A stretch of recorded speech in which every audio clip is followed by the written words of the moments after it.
This is my everyday green smoothie inspired by Dr. Gregor.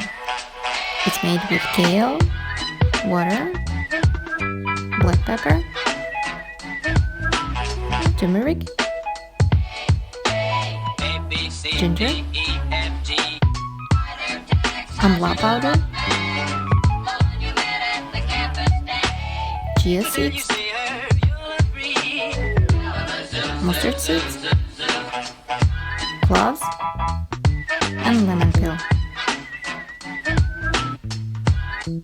Blend. That's it.